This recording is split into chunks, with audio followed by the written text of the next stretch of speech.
ஒன்னப்பில் நாம் பறிச்ச தாமரையே புன்னவனத்தினில பெடக்குயில் கூவையில உன்னுடைய வேதனைய நான் அறிஞ்சேன்.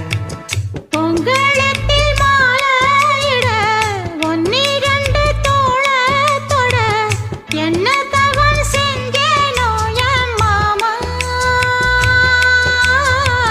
வண்ணக்கிளி கையத்தொட சின்ன சின்ன கோலமிட உள்ள மட்டும் வழியே நானே உள்ள மட்டும் வழியே நானே.